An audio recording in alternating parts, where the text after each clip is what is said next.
So welcome to another episode of The Motive. I'm joined here today by Costakis Evangelou. Welcome, Costa. Thank you. It's nice to be with you. Thank you for inviting me. No, thank you for being here. It's an absolute pleasure.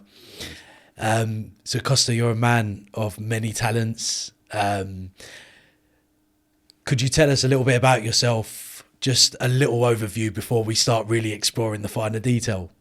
Well, thank you for having me. My background, I was born in Cyprus. I grew up in England. I've been involved in many diverse things. Predominantly, I'm involved in sports and in church organisations and community projects. So that's a bit of my background. So we know obviously it began in Cyprus, but where did the journey begin in the UK? And I suppose what inspired you to do selfless service and humanitarian work? That's a good they're good questions, actually. Well, I grew up. I was born in Cyprus. Grew up in England. Came when I was in 1960 and grew up in the 60s in London. It's just basically life experiences. It's my disposition. Everyone has different outlooks in life. And from my observations in life, I was gravitated towards wanting to contribute and support needs and people's journeys in a sense.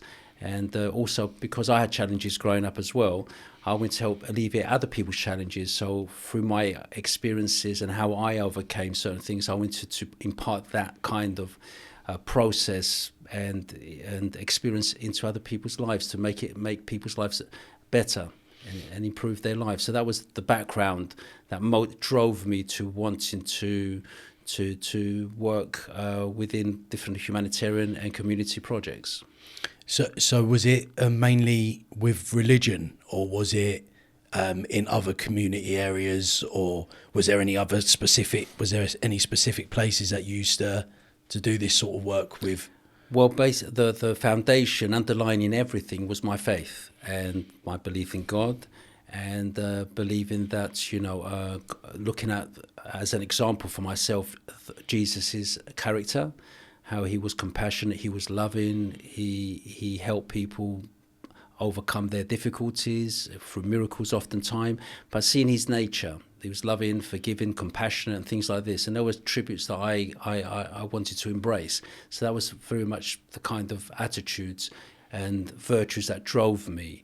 I'm not saying that I'm successful and I'm not Jesus Christ, but I wanted to emulate that. And so that was very much a part of it, but also through looking around my life and seeing what my community, how can I improve, how can I help support people in their particular journey. How did you find religion helped you in your own issues and your own adversities and challenges?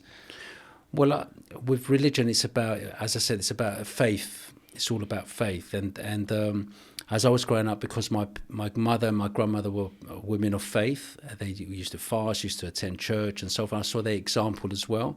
And I felt we always have challenges in life. And I felt for myself, it's not just a physical thing, it's a spiritual thing and an emotional thing. And I helped through prayer, meditation, reflection. It helped me sort of stabilize, centralize my life, so I could rise above challenges in life, to know that there was always a greater force, a greater power watching over us. And sometimes when we had needs, and so we prayed, which we believe God, and somehow God brought the right people around our lives or helped us navigate a situation and a challenge. So I find strength in faith and in God. It wasn't just having a crutch, so look, I've got these problems, I need God to intervene and help me. But I felt God strengthened me to help me go through my challenges in life, because we all have adversities, we all have challenges. There's no one living that will not have a challenge, but how we look at the challenge determines how we move forward and overcome. You can use a challenge and become negative, or you can use a challenge and become positive. And I think faith and the Bible, the Word of God, helps us look at situations in a positive light. Look at it as a stepping stone to get us better, to make us better people, to learn from these things. It's like a weightlifter. They need adversity to help them go stronger. And life spiritually, the adversity should help us go stronger. There's an old saying that says, what doesn't kill you makes you stronger. So I embrace those kind of philosophies, those kind of mindsets. Was there ever a time where you feel like your faith might have been tested through these? Was there ever uncertainty with your religion or faith through your journey? Or again, a good question. In life, you have always times that you are challenged and you question, you reflect, you meditate, and the question is, what can I learn out of this situation? And I've always believed in God. That's never been in doubt for myself. Other people may question God. I've never questioned whether there's a God or whether God exists or not. I question my response to God's presence in my life. There have been challenges in my life, tested my faith, and sort of at those times, challenging times, I drew strength and found consolation through my prayer life, through my reading of the Word of God, and through other people, examples to me who were my mentors, who helped me through my challenges to move forward. Because as I was growing up, I had some setbacks. When I was 10 years old, I had an operation that went wrong, that I ended up in hospital for over nearly a year. I was in and out of hospitals. It was an operation, routine appendicitis, but the surgeon, the operation, I don't know what happened there, but something went wrong, and my side was open for nearly a year. So that set me back, and my mum, through prayer, through encouragement, visiting me all the time in hospital, being with me, helped me through that. And I do believe her faith strengthened me, and I saw that. And we move. As a young person, I was really oblivious to the seriousness of it, but it was a serious situation. Life-threatening, was it? It could have been life-threatening. And you was in hospital for a whole year? I was nearly for a year, in and out. It was probably one term was probably 6 months in hospital. At the time, came out, then went back again, and there was questions whether I had to be reoperated, this, that, and that. But my side was open for a year. When you say side was open? My side where the appendix was open. So when I was eating, I had it was a big issue. I won't go graphically on the interview, but it was quite bad. So we didn't really know it. We're talking about 55 years ago. So the medical hasn't at that time been well developed. It wasn't perhaps at that time, but so it was a challenge time. And then later in my late teens, I was caught in a crossfire of a gang fight, and again, I had plans. I was involved in music at the time then, and my whole life went pear-shaped. Everything blew away because my face was disfigured. I got punched in the face with a pint of beer mug, and my cut up and my face sweat. So anyway, there were setbacks in life. But I do believe that a setback is a setup for something greater. So perhaps it wasn't for me, and that set the course to move forward to be where I am today. Which, I don't regret where I am today. I appreciate it, and I'm humbled by the opportunities I've had presented to me over the years. So we took something bad and we make something good out of something bad. Yeah. It's almost like the glass half full or glass half empty. Yeah, correct. So you were the founder of the Apostolic Christian Church. Did I say that right? Yeah, I oversee the Apostolic Christian Church. When we say founder, it's something that was birthed through other people being involved as well. So we work as a team. But the church has been there from the time Jesus, from Pentecost forward. But we just found a community coming together to express what the Bible taught, what Jesus taught at the very beginning, and try to embrace those values and those attitudes and that expression, that way of life. So that was, in a sense, brought together in 1996 through certain needs that were around, and we felt we got together to try and respond to the challenges of other people's lives. So reflect what the gospel's about. So you started your own community, you brought a community together, did you? We brought a community together. It's not, in a sense, when we say our own, it's not my own, it's wider group of people, because I work with a ecumenical body as well, with the church together in England. So it's working with in collaboration with the other communities, the other churches, to help with social issues, for example, the homeless, antisocial behaviour, things like this. So the church was birthed to sort of help the community. Right. And that's specifically in Edmonton, isn't it? That church is based in Edmonton, but I work with many churches across the country and different parts of the world. Right, okay. And how many people would you say kind of currently go to your church at your? We have a few hundred people connected and members of the church, but we work with hundreds and thousands of people throughout the country and hundreds of thousands all over the world. Other churches that are over, because one of my other roles, the hats I wear, I'm a president of a church council. Okay. It's called Ixthus Church Council, which is a more kind of Pentecostal churches, which again, we're full members of churches together in England. We work with the other denominations, the other mainstream churches. So we have churches, we ordain, consecrate, we run seminars, conferences for all the churches all in different parts of the world. So I oversee hundreds of thousands of people connected to those churches. So like talking about different parts of the world, you've actually been to another country and spoke in front of a lot of people before. I've been to many countries. Have you? I've been many of the African countries. I've been to Ghana, Uganda, Rwanda, Kenya, Nigeria, South Africa. So we work, many of our churches are based there. So we've ordained and consecrated bishops and ordained ministers in those countries, and we run seminars and conferences and Thanksgiving festivals in those countries. I think the one you're alluding to is in Ghana, which was in Kumasi. We had over 100,000 people attend that. And you stood up and spoke in front of. I was the keynote speaker. A few years I was traveling there prior to COVID. I was traveling quite a bit, but we do a lot of humanitarian work there. With Ghana, in 2004, in fact, we were asked to go and see if we can help some of the communities there. And there was a region there that it's quite basic, and there was a lot of it was impoverished in some sense, but everyone's happy for them. Everyone's happy. Simplicity. We take things for granted, but they're happy. It's happiness. But they had a need for a medical center because people had an infection of some type. The hospitals were miles away. So we decided to raise funds and build a clinic there, a health center, which we did. And we inaugurated it in 2004, which is still running today, and it sees over about 500 people a month attend. It's a maternity centre and also like a mini hospital, and the government supplies the medical staff. We supply the building and the equipment and some of the medications. We supply them. And what was that all through, like donations? Through donations, I did a lot of events to raise money. For example, I ran the London Marathon 2 years, 2003, 2004. I ran the London Marathon, so we raised quite a bit of money through that, and through other people donating and supporting, and ourselves also. So we funded it. Right.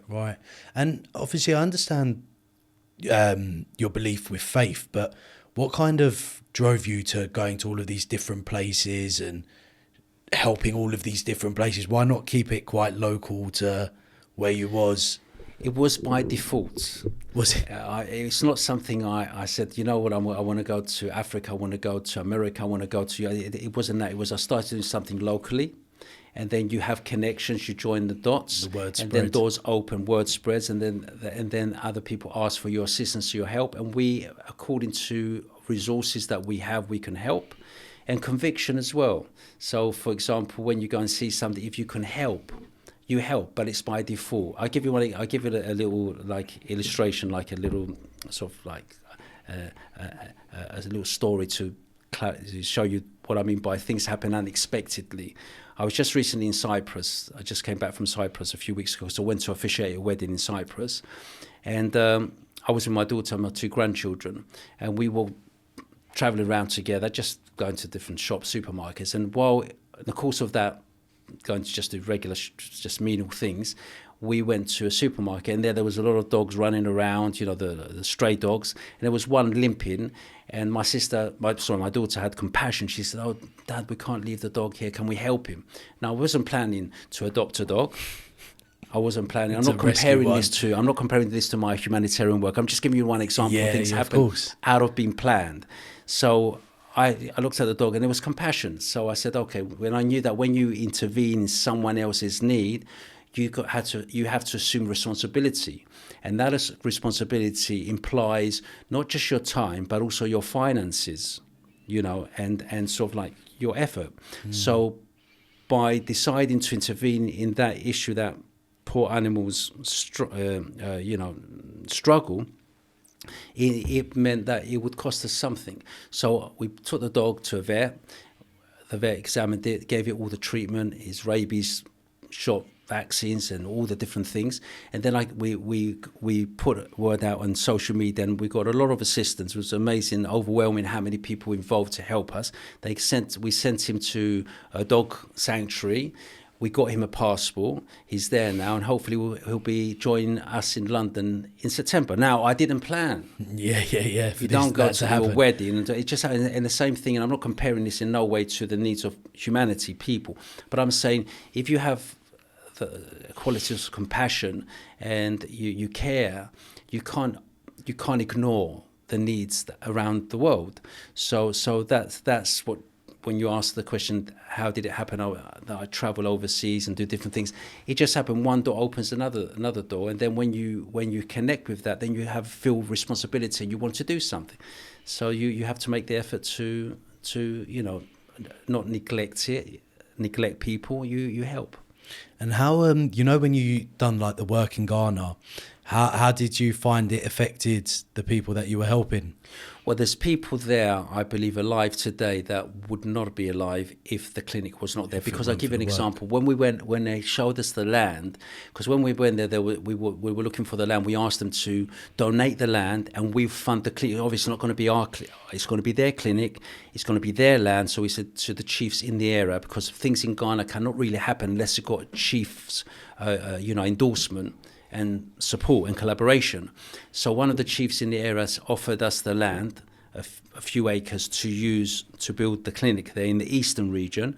But his brother, he had a brother at the time, when he agreed to give us the land, his brother, prior to the clinic being built, hurt his leg and had gangrene. And within 6 months, he actually unfortunately died prior to the clinic being built.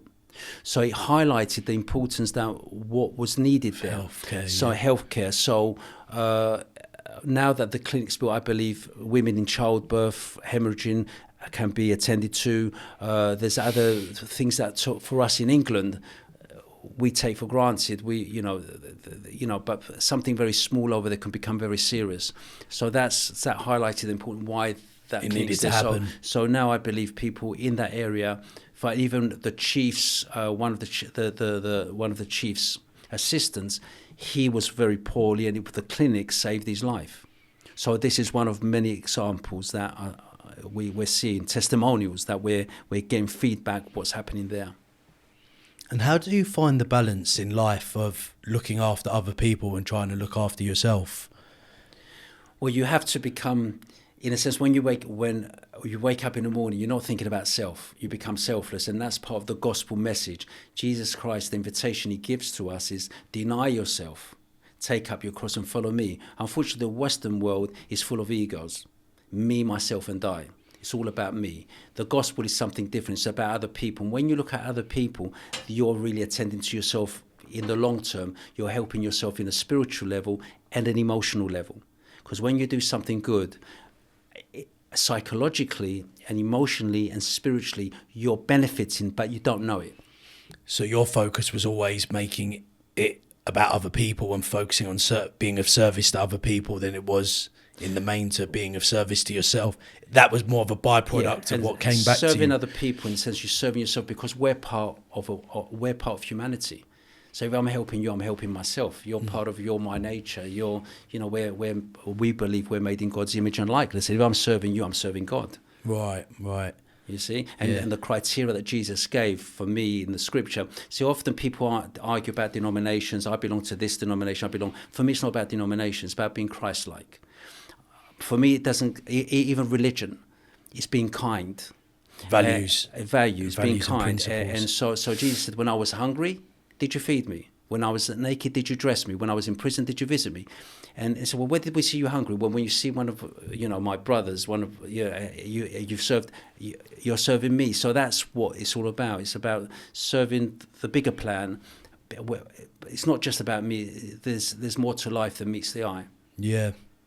Would you say you ever had an experience with God?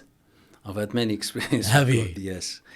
Well, I remember vividly in 1987, 30th August, I really had the spiritual encounter, my eureka moment, my Damascus Road experience, and that really changed the course of my life completely. What was it called? Damascus? The word Damascus Road experience relates to the Apostle Paul. He was called Saul before, one of the apostles in the Bible.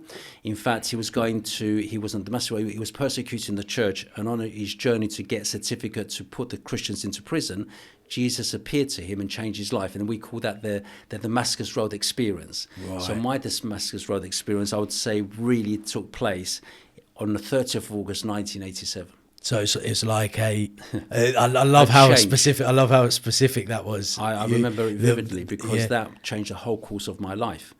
I did the 180 degrees turnaround. People thought I went mad, but I woke up. I feel I came to my senses. An awakening. It was an awakening, yes. Yeah. A spiritual. So when I was looking at 3 dimensions, you can say, if you can parallel this, I was looking at 3 dimensions, but then the 4th dimension came to place, the spiritual realm, and that changed everything. And I've never looked back. And what's really interesting is like people think that you was going a bit crazy, like you said, and there's obviously a bit of stigma around religion and this kind of that person's just kind of nuts and something like that. Yeah. How have you had to deal with that along your journey? Because there's obviously a real community for religion, yes, and then there's obviously a community for atheisms or other religions. Yeah. So have you ever found it been a conflict with yourself and other people, or is it?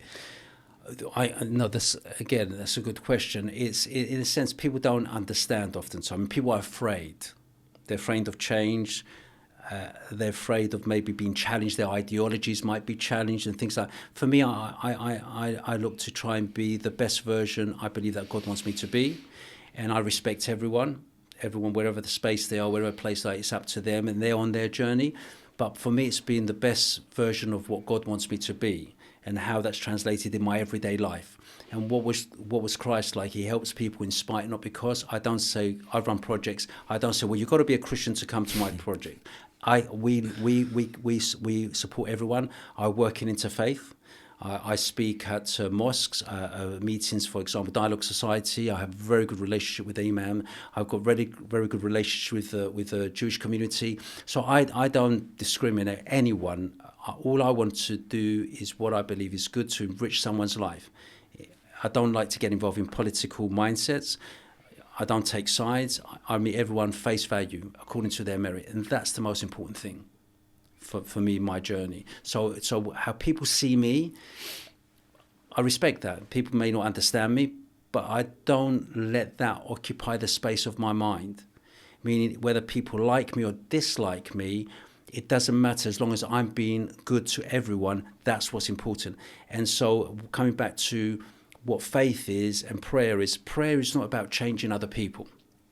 Prayer is changing our perspective and our outlook in faces of challenge. So I can't change a person, but I can change the way I look at that person and still love and respect that person in spite of them not agreeing with me, not liking me, not caring about me. It doesn't matter. It's how am I? That's what changes me. Prayer is helping us to change. There's an old story, actually, if I may. Yeah, of course. There's an old story. There was a young man who wanted to grow as a Christian, wanted to become Christ-like. So he went to his spiritual mentor and he said, how do I become Christ-like? And his spiritual mentor said to him, well, look, go to the cemetery and I want you to criticize all the dead. Go to the cemetery, criticize all the dead. Say something bad about them.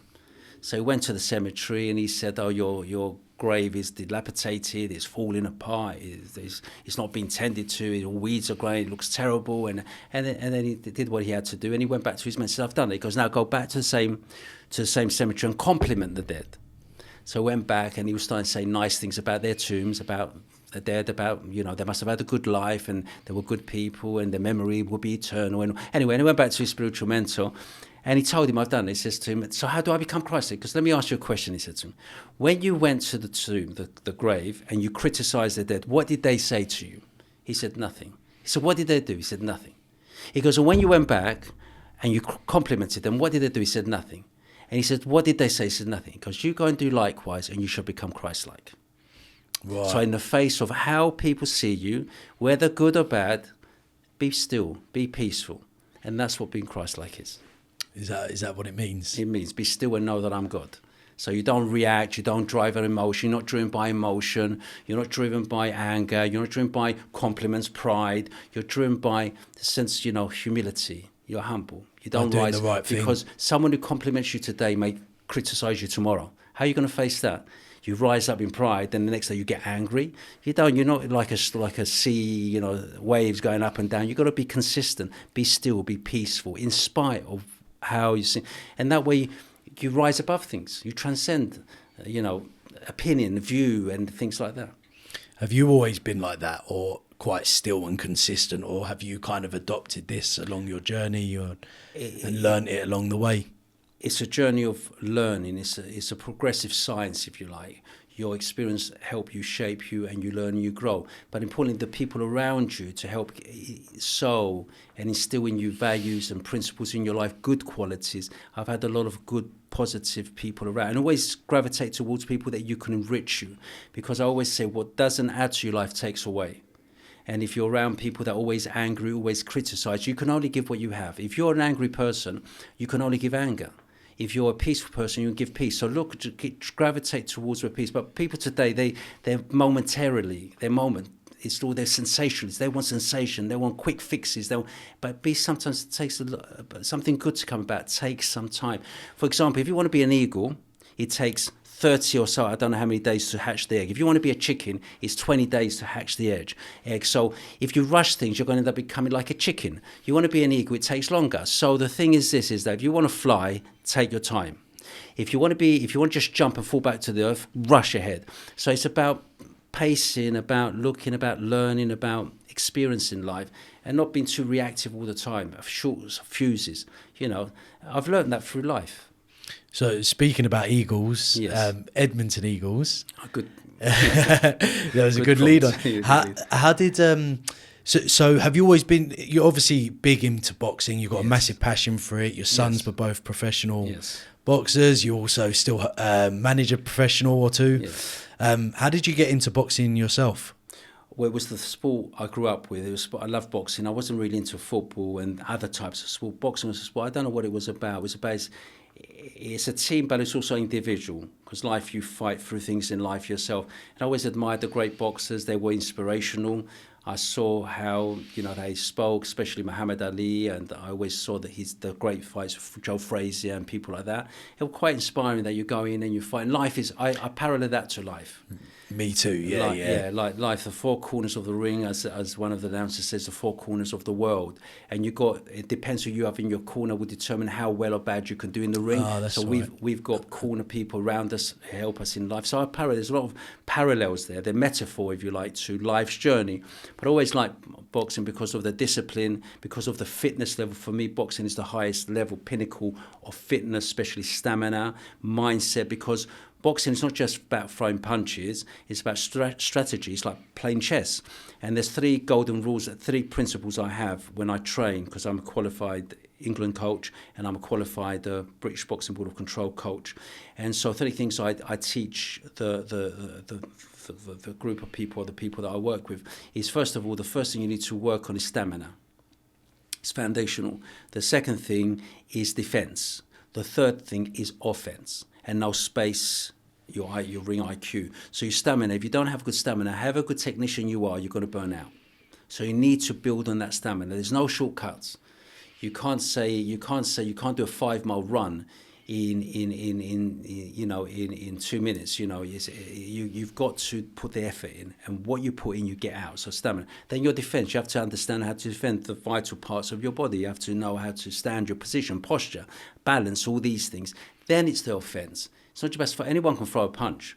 And boxing is not about fighting, it's about self-control, about strategy, about planning, about looking IQ, looking what's ahead of you, having good people to get you to that position to become super fit in that sense. So boxing has always been the main sport that I gravitated towards, and I've been privileged that I've been able to be involved in it in an amateur level and in a professional level, because I'm also an England official that I judge boxing shows and things like that. And people often say, how can you reconcile boxing to the church? And it's easy, because I've seen the benefits and the testimony, how people's lives change. I've worked with some of the most toughest people, very tough people, streetwise, that in the street you wouldn't want to walk down a dark alley to see these people, and they become like gentle giants, because boxing takes away that ego that you want to prove yourself and whatever. So, and also it gives discipline, self-esteem, and raises confidence. And when we present that to the community, because people don't understand how I can be a churchman and have this kind of sport, because I manage some top boxers. Especially the latest one is Ezra Taylor, and I've managed my sons as well, who were Masters champions back in the day. But Ezra Taylor is a top boxer. He boxes for Queensbury, and he's boxing is the 23rd of September. Sorry, I'm plugging that. Nah, that's all right. Yeah, 100%. Anyway, make sure you get your tickets. So in Wembley Arena. But I'm saying so, and I see their character, their gentlemen, their girls or men. Now we have women boxing, which is wonderful. So what I'm saying is, it's a continuation to a journey. It's body, soul, and spirit. If you look after your body will look after yourself. After you, especially in later years. I'm 65 and I still do my 5-mile runs. I've run marathons. I've run 2019 the Athens. So we've got to look after ourselves as well, in that sense, to be useful to other people. Because we lead by example as well. It's very important. Inspire others. Inspire others to move forward. Be a good example. Yeah. And I want people to be better than I was. Supersede that, and that's what's important. You've got to give people the platform that they can do it. Believe, yes, you can. People say I can't. Kids grow up today. People say you can't do this, you can't do that. What I do, I take the T away and I say you can do it. Move on. Do this. If you want to do this, believe. Have a dream. Have a vision, and move forward with it. And you see what you can succeed, what you can achieve. So these kind of things. Because you obviously started Edmonton Eagles. Why did you specifically start Edmonton Eagles, firstly? Well, there was problems in the area where our church is based, in Enfield, right, Edmonton. Was one of the most deprived areas in the country. Yeah. And there was a time in 2004, every month there was a youth fatality, gang-related stabbing or killing. In 6 months, 6 young people died. You can look it up in the stats. You can look it up in the journals or in the press. And so we were discussing with my church at the time how we can sort of like help bring young people in to give them there are options in life. There's a lot of peer pressure, and young people thought this is the only way. But we're saying to young people, you've got options. It's not only just one thing. You can do other things as well. And it's not just people coming to do boxing. It's people to come and have a positive experience and validate themselves from all the negativity that's around. And so there was a lot of social issues at the time, antisocial behaviour and things like this. So we were working with the Metropolitan Police at the time. And we had the Faith Forum based, that all the faith groups were together.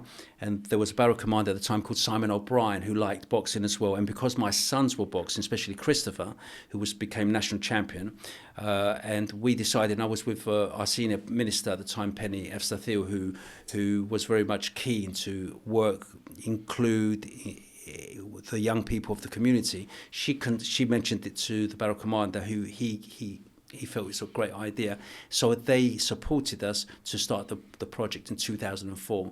So from then we were meeting 2 days a week, Tuesday and Thursday, then it increased, and now we're 6 days a week. So we've got our own centre now in Montague Road, so we run it 6 days a week. And so forth. So we do every level. We do from just people want to do fitness. We work with the youth offending team. We work with exclusion units. We work with the schools. We're going to schools. We run programs for them, life skills and things like this. So it's a wholesome thing. It's not just about boxing. It's about life skills, encouraging not just young people, everyone, whoever comes in, everyone's valued in the same way. And so we raise funds and we're supported to offer free lessons, so people come along to attend. If they can't afford to pay families to pay, then they subsidise so they can attend free. So no one's turned away, and we run shows during the year, at least 3-4 shows a year. We have them, and they compete, and we have great testimonials. Young people's lives do 180-degree turnaround. I was going to ask you that, like, how do you feel like it's affected the individuals, like, and their personal growth? Do you see most of them end up becoming a much better person because of it, or you can't help everybody? Like how? Well, you can't help everybody, but the majority of people that we've worked with, lives have changed, turned around, and they have got ambitions in life for other things, not just for boxing, but many of them want to move on to become, because of the people that come through the club, that are competing as amateurs, want to be national champions, want to move on to professional, or want to be involved in the sport on one level or another. We have a lot of volunteers, and we have youngsters, people who are using the club now, come back and support the club. So, even your father comes along and helps out at the club. So it's open, it's a community that everyone is welcome, in spite, not because the criteria is turn up. It's not whether you're this, whether you're that, whether you're good, whether you're bad, it doesn't matter. Just turn up and you see it will make the difference. Well, you've had like loads of different, a lot of people that I've spoke to in the past, they've said that they used to train there, that they used to coach there. I've met a gentleman called Tino recently, who was slightly older than me, that was coaching at your gym at one point. But I remember coming down before, and you had someone from Tottenham who came to see you. MJ, the Shaolin. Yes. It's a Shaolin monk. I trained with the Shaolin monks as well. Yeah, we did a session together. Yeah, you've had quite a few people go through that door, to be fair. And how long's Edmonton Eagles? So how many years has that been? We started the project 2004. And we're still going now, but we've moved to different locations. 2007, 2008 is where we established. Yeah, we established in Montague Road from 2007, 2008, and we had the place refurbished, and we use that as our centre now. But as I said, it's a hub for the whole community, and it's changed the area, because that building was vandalised on a regular basis. Since we've been there, with the area, the ratio around the mile radius, I should say, around the area used to be that road was quite a dangerous road, territorial to postcode to go down. That's been all changed. Right. That's been, even the police acknowledge that. And when we go into schools, they, through their statistics and the observations, they've seen that the incidents in the school classrooms have gone down. And we've got the statistics for that. That was always, I never had been there until recently, but that was always what I loved about the concept of what you created in the area, that it was for the people, and especially for people that might have had certain challenges in their life, that found it a bit of a safe haven. Rather than just going to church, they could come to a place to grow and become better and stronger, and that's right, become more disciplined. And yeah, so it's a really. And how has it sustained itself over the years? We've had a lot of support, and we thank all our sponsors, beginning from the police, from different organisations, from the livery companies, from the council, the mayor's office. We had Sadiq Khan come down. We did it for BBC TV. We did something recently. We got lottery funding. We got Jack Petchy. There's a lot of people who've been supporting over the years, and also the tireless work. Obviously, that there has to be employed as well, people to be there to run the club, but also we've had a lot of pool of volunteers who support the club because they see the impact it has within people's lives. And we have a lot of testimonials, too many to mention now, of youngsters turning around their lives, from being in units, transformation, attitude, families getting together as well, because not just for the user, the individual, families get involved as well. And we had a policy, and we're trying to revert back to that policy, that, when families come to the shows that we do, if they're big families, we take away the financial burden for them. So we try and assist them to come, so they're not paying. So we obviously have to cover costs for the shows, but we try and keep it minimal so families can come and be a part of the experience. Right, and build bridges, build relationships, and we have. Which I won't mention in detail, names or anything, but we've had opposing gang members come into the club and then finding they build relationships with each other and no longer being involved in gang lives. Yeah, and that's really positive, to be fair, and it's still running strong even today. Strong. We've planning our October show in 26th of October in St John's Church Hall in which Palm Screen. Was that the one I went to? I think the one you came to. Yeah. It was really amazing to see some of the fighters, and it was quite funny because I even saw random friends that I hadn't seen in a long time over there. So is that where Chris and Andreas trained? Andreas boxed for Eagles.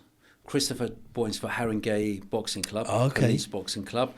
But Andreas boxed for us. But they have trained in our gym, and as you know now, they've got their own gym in Cock Foster's, the Fit Factory. So they're doing excellent. I mean, they're role models themselves. They've done fantastic. Their training, their attitude is amazing. And that's all my sons. Foddy, I've got a son called Foddy as well. He's involved in the boxing there as well. My daughter goes and supports there as well, Marissa. So I think boxing is the centre thing, but life is a fight. In a sense, it's how you approach things. You can be a positive, an optimist, or pessimist, but it's attitude, outlook in life. And I believe there's an effort to achieve anything in life, whatever you do. But if you put the right principles in place, you will have those particular outcomes. And knowledge is power. For myself, knowledge is power. So we help young people, old people, anyone, how to navigate through whatever, either spiritually, physically, or emotionally. We help them navigate through these things, through life's contradictions. So I know the boys travelled around a little bit when they were doing their pro. Yeah. Were you there with them, or was this? I was the one who arranged everything. I took Christopher.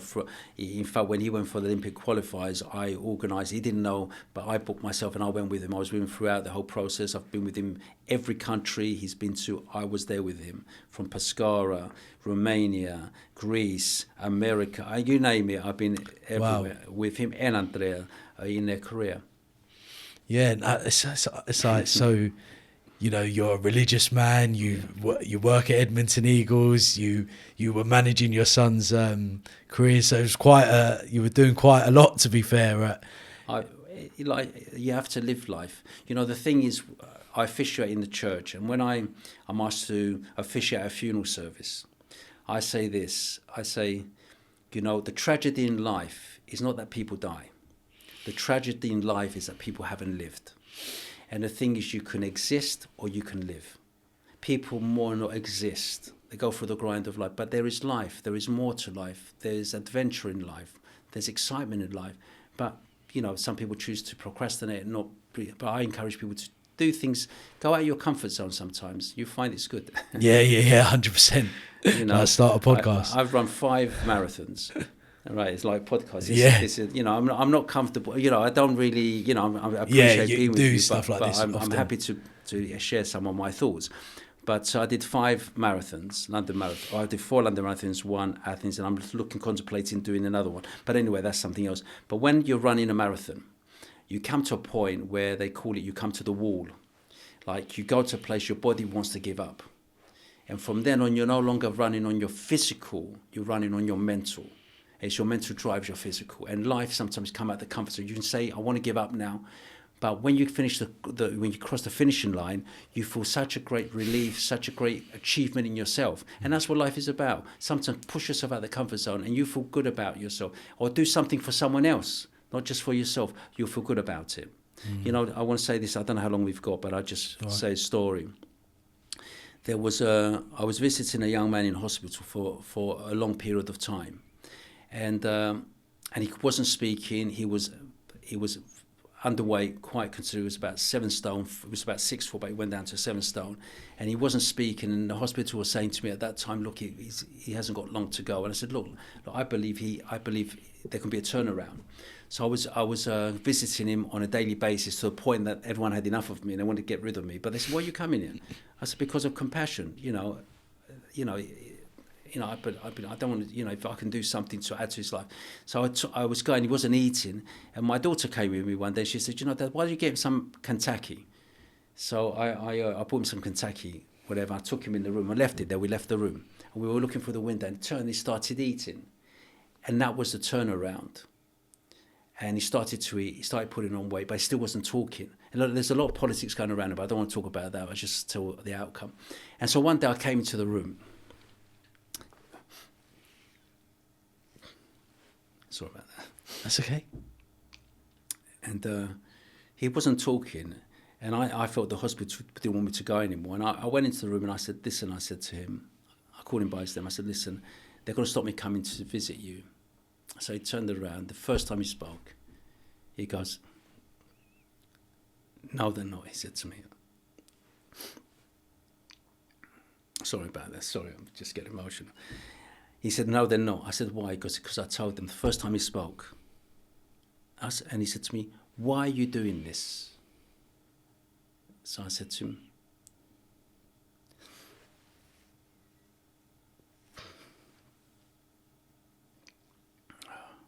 it's all right. Maybe you can cut this out. Nah. Anyway, I said to him, you know the story of the Good Samaritan?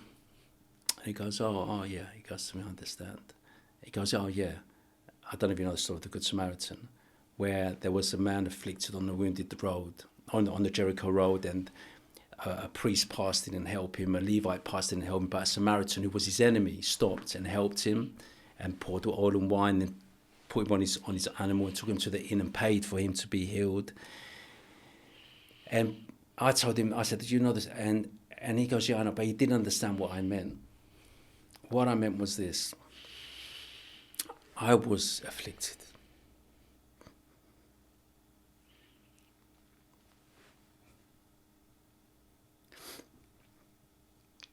And when you help someone, it says healing. We all have challenges in our lives, and when you help someone else, you're healing yourself. Anyway, I thought I'd share that story. Yeah. I shouldn't have shared it because I get too emotional because it's so vivid, so real. But he came out of hospital and he went back to life from being on his deathbed. He came out, and that was all because somebody cared. Yeah. I mean, that's amazing, to be honest with you. I've heard this before as well about people helping other people to help heal themselves. We get healed, we're healed, but people don't realise. They think take. It's all about me. It's not about us. We're part of a body. We're human. Yeah, I understand that. So just keep trying to do right by people and keep trying to be of service. It doesn't matter if people disagree with you. It doesn't matter. As long as in yourself you have got the right convictions and you're doing it for the right reasons. There's no ulterior motive. You're driven by value, not by outcome. Well, I want to get this, I'm doing this. Yeah. And this I run seminars, not religious seminars in a sense, but it's all faith-based as well. I run seminars and to help people better their lives. So you give them a way forward, how to navigate and get to and achieve things, not material, let's say, but for themselves. How do you deal with, like, it's important to give, but how do you deal with the takers? Because some people desperately need help, while other people are just waiting for an opportunity to get. It finds its level. There's a wisdom in that, as you know, as you're giving, and sometimes people do take, but ultimately in the long term, you don't stop doing it because of the takers. You do it because of the people who have need. And it finds its level and it's sifted out, and then you pay forward because you rise above it. And if something happens that's not right, then you learn from that and you move on. But you carry on doing good in spite of people taking advantage of your goodness, your good nature. Yeah. It's just important to be responsible enough to know. You've got to act, and you've got to act according to your nature, and don't change because if there's 90 people who are doing bad and one who has a need, then you keep doing it because ultimately that one is the one you're doing it really ultimately for. So we're nearly out of time, but one thing I really wanted to talk to you about is the incredible achievement of getting an MBE. Okay. Can you tell me the story around this? It's basically for many years. It's a result, really, a recognition, acknowledgement of the work I've done through the community. What I've been sharing about the youth work, community work, inspire unconditionally. So I serve the community and we improve anyone's life that we can help, support and encourage and motivate. We'll do it without any expectation, whether people appreciate it or don't appreciate it, we keep persevering. It's like consistency, and that is what was recognized because it's visible. If you do something and people benefit, they might share it, and through that, and it was, a humbling experience. But it was, in a sense, it helps acknowledge and validate the work that we do, and it gives it a bigger platform.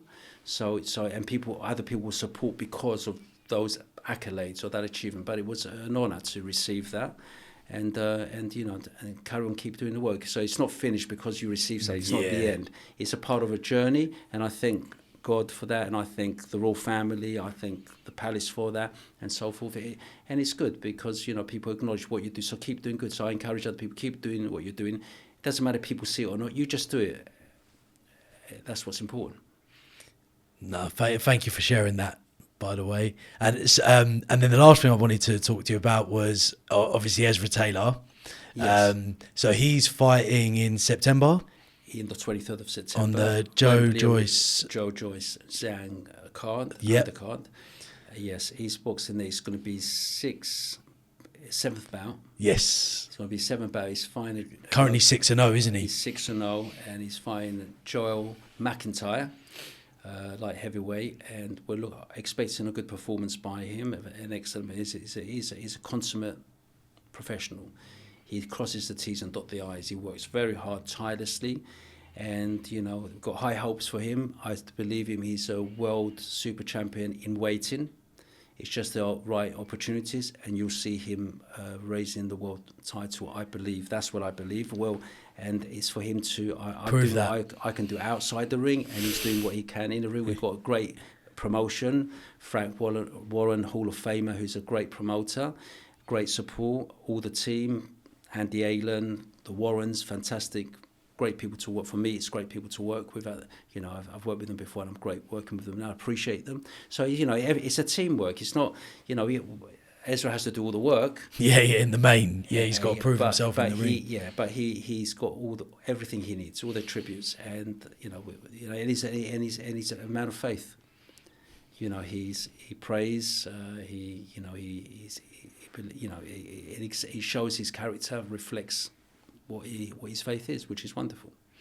I think it also goes back to what you were speaking about earlier, about it's one thing to have all the right ingredients in the recipe, but patience is also correct one of the fundamentals in this game. So correct. You can't rush that process. It's a process, and there's in life there will be distractions, but you've got to stay focused on that vision, on the plan.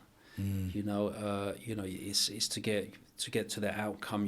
There's a way to move forward, and not everyone's got opinions, but it's not about that. It's what's the right thing for us, for him, for us, and people's journey. It's that trust, isn't it? And then you're trusting the right people, trusting yourself. Right people. And we've seen the evidence when you looked at wrong people interfere in your life.